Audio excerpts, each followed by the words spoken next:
Hello friends, welcome to GK mind game. ಪ್ರಶ್ನೆಗಳ ಸಂಪೂರ್ಣ ಮಾಹಿತಿಗಾಗಿ ವಿಡಿಯೋನ ಎಲ್ಲೂ ಸ್ಕಿಪ್ ಮಾಡದೆ ಕಂಪ್ಲೀಟಾಗಿ ನೋಡಿ. ಇವತ್ತಿನ ಪ್ರಶ್ನೆಗಳಲ್ಲಿ ಮೊದಲನೇ ಪ್ರಶ್ನೆ, ಮಾನಸಿಕ ಒತ್ತಡ, ಖಿನ್ನತೆ ದೂರ ಮಾಡಿ ಮೆದುಳಿನ ಶಕ್ತಿ ಹೆಚ್ಚಿಸುವ ಸಾಮರ್ಥ್ಯ ಯಾವುದಕ್ಕಿದೆ?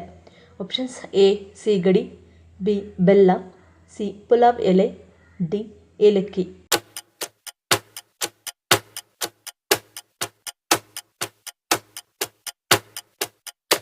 ಸರಿಯಾದ ಉತ್ತರ ಆಪ್ಷನ್ ಸಿ ಪುಲಾವ್ ಎಲೆ. ಪುಲಾವ್ ಎಲೆ ಅಥವಾ ಬೇ ಎಲೆ ಹಲವಾರು ಆರೋಗ್ಯ ಲಾಭಗಳನ್ನು ನೀಡುತ್ತದೆ. ಇದರಲ್ಲಿ ಔಷಧಿಯ ಪ್ರಮಾಣಗಳು ಸಾಕಷ್ಟಿವೆ. ಇದು ಮನಸ್ಸಿಗೆ ಮತ್ತು ದೇಹಕ್ಕೆ ವಿವಿಧ ಆರೋಗ್ಯಕರ ಪ್ರಯೋಜನಗಳನ್ನು ನೀಡುತ್ತವೆ. ನಮ್ಮ ಮೆದುಳಿನ ಭಾಗದಲ್ಲಿ ಸೆರೋಟೋನಿನ್ ಹಾರ್ಮೋನ್ ಹೆಚ್ಚು ಮಾಡುವಲ್ಲಿ ಪುಲಾವ್ ಎಲೆ ಅಥವಾ ಬೇ ಎಲೆ ಕೆಲಸ ಮಾಡುತ್ತದೆ.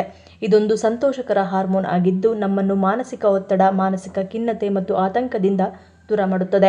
ನಿದ್ರಾಹೀನತೆ ಸಮಸ್ಯೆಯಿಂದಲೂ ನಮ್ಮನ್ನು ಕಾಪಾಡಿ ರಾತ್ರಿ ಹೊತ್ತು ನೆಮ್ಮದಿಯ ನಿದ್ರೆ ಮಾಡುವಂತೆ ಮಾಡುತ್ತದೆ. ಎರಡನೇ ಪ್ರಶ್ನೆ, ಅಧಿಕ ರಕ್ತದೊತ್ತಡ ನಿಯಂತ್ರಣದಲ್ಲಿಲ್ಲದಿದ್ದರೆ ಯಾವ ಸಮಸ್ಯೆಯನ್ನು ಎದುರಿಸಬೇಕಾಗುತ್ತದೆ? ಆಪ್ಷನ್ಸ್: ಎ ಮೆದುಳಿನ ರಕ್ತಸ್ರಾವ, ಬಿ ಪಾರ್ಶ್ವವಾಯು, ಸಿ ದೃಷ್ಟಿದೋಷ, ಡಿ ಮೇಲಿನ ಎಲ್ಲವೂ.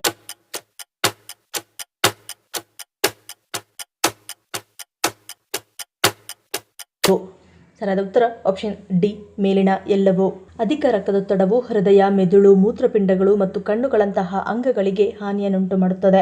ಅಧಿಕ ರಕ್ತದೊತ್ತಡವು ಒಂದು ಅಪಾಯಕಾರಿ ಕಾಯಿಲೆಯಾಗಿದ್ದು ಅದರಿಂದಾಗಿ ಮೆದುಳಿನ ನರಗಳು ದುರ್ಬಲಗೊಳ್ಳಬಹುದು. ಕೆಲವೊಮ್ಮೆ ಅತಿಯಾದ ಒತ್ತಡದಿಂದಾಗಿ ಮೆದುಳಿನ ನರಗಳು ಸಹ ಸಿಡಿಯುತ್ತವೆ. ಇದು ನಂತರ ಮೆದುಳಿನೊಳಗೆ ರಕ್ತಸ್ರಾವ, ಹೆಪ್ಪುಗಟ್ಟುವಿಕೆ ಮತ್ತು ಪಾರ್ಶ್ವವಾಯುವಿನ ಅಪಾಯವನ್ನು ಹೆಚ್ಚಿಸುತ್ತದೆ. ಆದ್ದರಿಂದ ಅಧಿಕ ರಕ್ತದೊತ್ತಡವನ್ನು ಆದಷ್ಟು ನಿಯಂತ್ರಣದಲ್ಲಿಡುವುದು ಮುಖ್ಯ. ಹೆಚ್ಚಿನ ರಕ್ತದೊತ್ತಡ ಹೊಂದಿರುವ ಪ್ರತಿಯೊಬ್ಬ ವ್ಯಕ್ತಿಯು ಮೆದುಳಿನ ರಕ್ತಸ್ರಾವದ ಅಪಾಯವನ್ನು ಎದುರಿಸುತ್ತಾರೆ. ಅಧಿಕ ರಕ್ತದೊತ್ತಡ ಇದ್ದಾಗ ತೀವ್ರ ತಲೆನೋವು, ವಾಕರಿಕೆ, ವಾಂತಿ, ದೃಷ್ಟಿಯಲ್ಲಿ ಬದಲಾವಣೆ, ಗೊಂದಲ ಅಥವಾ ಮರಗಟ್ಟುವಿಕೆ ಮುಂತಾದ ಹಲವು ರೀತಿಯ ಲಕ್ಷಣಗಳು ಕಂಡುಬರುತ್ತವೆ. ಮೂರನೇ ಪ್ರಶ್ನೆ, ಯಾವುದನ್ನು ಜೀವಂತ ಶವಪೆಟ್ಟಿಗೆ ಎಂದು ಕರೆಯಲಾಗುತ್ತದೆ? ಆಪ್ಷನ್ಸ್: ಎ ಹುಣಸೆ ಮರ, ಬಿ ಸ್ಮಶಾನ, ಸಿ ಆಲದ ಮರ, ಡಿ ಶವಾಗಾರ.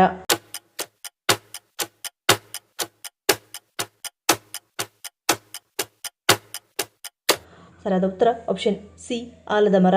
ವಿಶ್ವದ ಅತಿ ದೊಡ್ಡ ಆಲದ ಮರವು ಭಾರತದಲ್ಲಿದೆ ಮತ್ತು ಅದನ್ನು ಜೀವಂತ ಶವಪೆಟ್ಟಿಗೆ ಎಂದು ಕರೆಯಲಾಗುತ್ತದೆ. ಭಾರತದ ಆಂಧ್ರಪ್ರದೇಶದ ಕದಿರಿ ಎಂಬ ಸಣ್ಣ ಹಳ್ಳಿಯಲ್ಲಿ ಅಸಾಧಾರಣವಾದ ಮರವೊಂದು ಇದೆ. ತಿಮ್ಮಮ್ಮ ಮರಿಮಾನು ಎಂದು ಕರೆಯಲ್ಪಡುವ ಇದು ವಿಶ್ವದ ಅತಿ ದೊಡ್ಡ ಆಲದ ಮರ ಎಂಬ ಬಿರುದನ್ನು ಹೊಂದಿದೆ.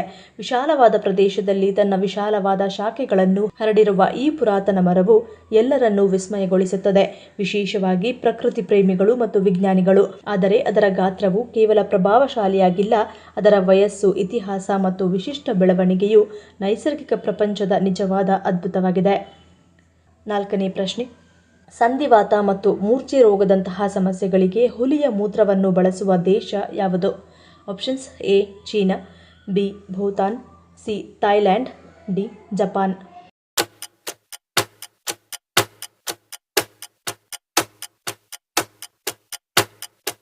ಸರಿಯಾದ ಉತ್ತರ ಆಪ್ಷನ್ ಎ ಚೀನಾ.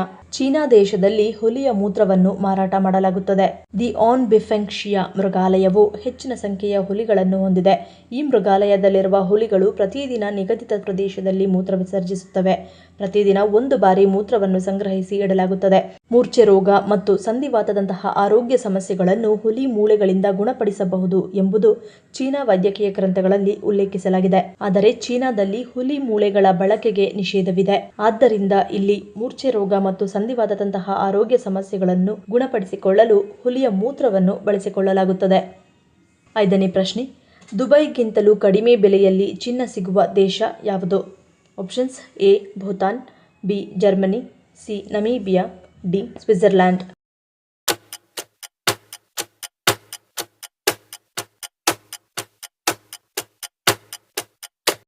ಸರಿಯಾದ ಉತ್ತರ ಆಪ್ಷನ್ ಎ ಭೂತಾನ್. ಭಾರತದ ನೆರೆಯ ರಾಷ್ಟ್ರವಾದ ಭೂತಾನ್ನಲ್ಲಿ ಅತ್ಯಂತ ಅಗ್ಗದ ಬೆಲೆಯಲ್ಲಿ ಚಿನ್ನ ಸಿಗುತ್ತದೆ. ದುಬೈಗಿಂತಲೂ ಅತ್ಯಂತ ಕಡಿಮೆ ಬೆಲೆಯಲ್ಲಿ ಬಂಗಾರ ಸಿಗುವುದು ಈ ದೇಶದಲ್ಲಿ. ಭೂತಾನ್ನಲ್ಲಿ ಅಗ್ಗದ ಬೆಲೆಯಲ್ಲಿ ಚಿನ್ನ ಸಿಗುವುದಕ್ಕೆ ಹಲವು ಕಾರಣಗಳಿವೆ. ಭೂತಾನ್ನಲ್ಲಿ ಚಿನ್ನ ತೆರಿಗೆ ಮುಕ್ತವಾಗಿರುವುದೇ ಇದಕ್ಕೆ ಮುಖ್ಯ ಕಾರಣ. ಭೂತಾನ್ನಲ್ಲಿ ಚಿನ್ನದ ಆಮದು ಸುಂಕವು ಕಡಿಮೆಯಾಗಿದೆ. ಇನ್ನು ಭೂತಾನ್ನಲ್ಲಿ ಚಿನ್ನವನ್ನು ಖರೀದಿಸಲು ಕೆಲವು ಷರತ್ತುಗಳನ್ನು ಅನುಸರಿಸಬೇಕಾಗುತ್ತದೆ. ಇದಕ್ಕಾಗಿ ಪ್ರವಾಸಿಗರು ಭೂತಾನ್ ಸರ್ಕಾರದಿಂದ ಪ್ರಮಾಣೀಕರಿಸಿದ ಹೋಟೆಲ್ನಲ್ಲಿ ಕನಿಷ್ಠ 1 ರಾತ್ರಿ ತಂಗಬೇಕು. ಚಿನ್ನ ಖರೀದಿಸಲು ಅಮೆರಿಕನ್ ಡಾಲರ್ ತರಬೇಕು. ಪ್ರತಿ ಪ್ರವಾಸಿಗರಿಂದ ವಿಧಿಸಲಾಗುವ SDF ಸಹ ಪಾವತಿಸಬೇಕಾಗುತ್ತದೆ. ಈ ಎಲ್ಲ ಷರತ್ತುಗಳನ್ನು ಅನುಸರಿಸಿದ ನಂತರ ಯಾವುದೇ ಪ್ರವಾಸಿಗರು ಭೂತಾನ್ನಿಂದ ಸುಂಕರಹಿತ ಅಂಗಡಿಗಳಿಂದ ಚಿನ್ನವನ್ನು ಖರೀದಿಸಬಹುದು. ಈ ಅಂಗಡಿಗಳು ಭೂತಾನ್ನ ಹಣಕಾಸು ಸಚಿವಾಲಯದ ಒಡೆತನದಲ್ಲಿದೆ. ಪ್ರವಾಸಿಗರು ಚಿನ್ನ ಖರೀದಿಸಲು ರಶೀದಿಯನ್ನು ತೆಗೆದುಕೊಳ್ಳಬೇಕಾಗುತ್ತದೆ. 6ನೇ ಪ್ರಶ್ನೆ, ಮೊಸರಿನೊಂದಿಗೆ ಯಾವುದನ್ನು ಸೇವಿಸುವುದು ಆರೋಗ್ಯಕ್ಕೆ ಹಾನಿಕಾರಕ? ಆಪ್ಷನ್ಸ್: ಎ ಕರಿದ ಆಹಾರ, ಬಿ ಮಾವಿನ ಹಣ್ಣು, ಸಿ ಸಕ್ಕರೆ, ಡಿ ಮುದ್ದೆ.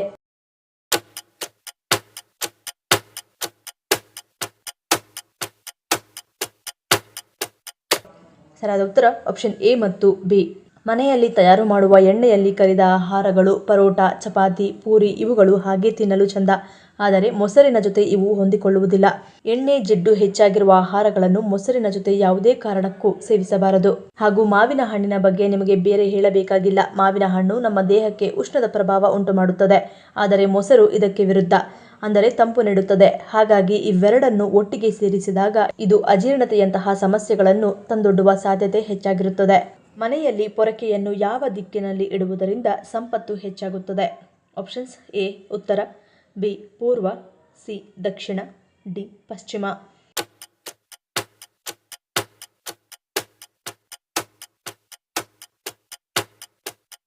ಸರಿಯಾದ ಉತ್ತರ ಆಪ್ಷನ್ ಸಿ ಮತ್ತು ಡಿ.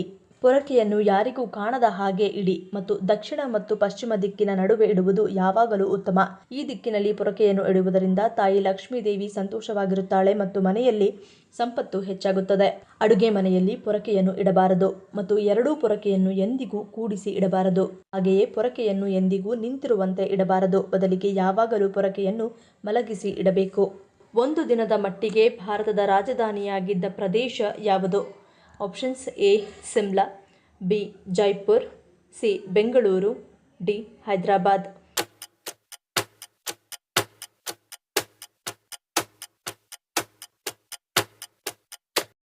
ಸರಿಯಾದ ಉತ್ತರ ಆಪ್ಷನ್ ಎ ಸಿಮ್ಲಾ. ಇಂದು ಸಿಮ್ಲಾ ಪ್ರಸಿದ್ಧ ಗಿರಿಧಾಮ ಮತ್ತು ಪ್ರವಾಸಿ ತಾಣವಾಗಿದೆ. ತಂಪಾದ ಹವಾಮಾನ ಮತ್ತು ಸುಂದರವಾದ ದೃಶ್ಯಾವಳಿಗಳಿಗಾಗಿ ಅನೇಕ ಜನರು ಭೇಟಿ ನೀಡುತ್ತಾರೆ. ಕಲ್ಕತ್ತಾದ ಬಿಸಿಯನ್ನು ತಪ್ಪಿಸಲು ಬ್ರಿಟಿಷ್ ಅಧಿಕಾರಿಗಳು ಸಿಮ್ಲಾಗೆ ಹೋದರು.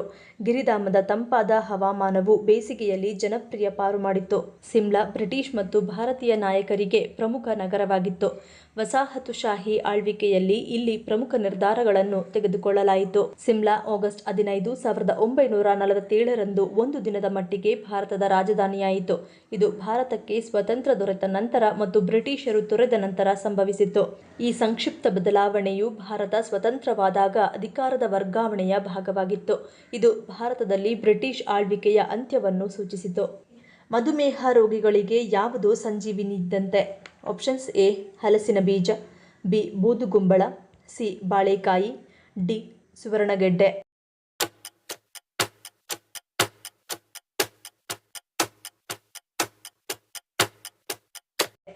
ಸರಿಯಾದ ಉತ್ತರ ಆಪ್ಷನ್ ಸಿ ಬಾಳೆಕಾಯಿ. ಬಾಳೆಕಾಯಿಯನ್ನು ಬೇಯಿಸಿ ತಿನ್ನುವುದರಿಂದ ಹಲವಾರು ಪ್ರಯೋಜನಗಳಿವೆ. ಇದು ಜೀರ್ಣಾಂಗ ವ್ಯವಸ್ಥೆಯನ್ನು ಉತ್ತಮವಾಗಿಡುವುದಲ್ಲದೆ ಹಸಿವು ಮತ್ತು ತೂಕವನ್ನು ಕಡಿಮೆ ಮಾಡಲು ಸಹಾಯಕವಾಗಿದೆ. ಮಧುಮೇಹ ರೋಗಿಗಳಿಗೂ ಸಹ ಇದು ಸಂಜೀವಿನಿ ಇದ್ದಂತೆ. ನಿಯಮಿತ ಪ್ರಮಾಣದಲ್ಲಿ ತಿಂದರೆ ಸುಲಭವಾಗಿ ರಕ್ತದಲ್ಲಿನ ಸಕ್ಕರೆ ಮಟ್ಟವನ್ನು ನಿಯಂತ್ರಿಸಬಹುದು. ಹೊಟ್ಟೆಗೆ ಸಂಬಂಧಿಸಿದ ಮಲಬದ್ಧತೆ, ಪೈಲ್ಸ್ ಅನ್ನು ಕಡಿಮೆ ಮಾಡಲು ಸಹ ಬಾಳೆಕಾಯಿ ಸಹಾಯ ಮಾಡುತ್ತದೆ. ಇನ್ನು ಹೊಟ್ಟೆಯ ಕ್ಯಾನ್ಸರ್ ವಿರುದ್ಧ ಹೋರಾಡಲು ಬಾಳೆಕಾಯಿ ಸಹಾಯಕ. ಈ ಬಾಳೆಕಾಯಿ ದೇಹದಲ್ಲಿನ ಕೊಲೆಸ್ಟ್ರಾಲ್ ಅನ್ನು ನಿಯಂತ್ರಿಸುವ ಫೈಬರ್ ಅನ್ನು ಹೊಂದಿರುತ್ತದೆ. ಜೊತೆಗೆ ಇದು ಹೃದಯ ಮತ್ತು ಚರ್ಮವನ್ನು ಆರೋಗ್ಯವಾಗಿರಿಸುತ್ತದೆ. ಈ ಪ್ರಶ್ನೆಗಳಲ್ಲಿ ನೀವು ಎಷ್ಟು ಪ್ರಶ್ನೆಗಳಿಗೆ ಸರಿ ಉತ್ತರವನ್ನು ಕೊಟ್ಟರೆ ಅನ್ನೋದನ್ನು ಕಮೆಂಟ್ ಮಾಡಿ ತಿಳಿಸಿ. ಈ ವಿಡಿಯೋ ನಿಮ್ಗೆ ಇಷ್ಟ ಆಗಿದ್ರೆ ಮರಿದೇ ಲೈಕ್ ಮಾಡಿ, ಶೇರ್ ಮಾಡಿ, ಸಬ್ಸ್ಕ್ರೈಬ್ ಮಾಡಿ. ನನ್ನ ಚಾನಲ್ನ ಇನ್ನೂ ಸಬ್ಸ್ಕ್ರೈಬ್ ಮಾಡಿದೆ ಹಾಗೆ ವಿಡಿಯೋಸ್ ನೋಡ್ತಿದ್ರೆ ಪ್ಲೀಸ್ ಸಬ್ಸ್ಕ್ರೈಬ್ ಮಾಡಿ, ಸಪೋರ್ಟ್ ಮಾಡಿ. ಮತ್ತೊಂದು ಇಂಟ್ರೆಸ್ಟಿಂಗ್ ವಿಡಿಯೋನಿಗೆ ಸಿಗ್ತೀನಿ. Until love you all, take care.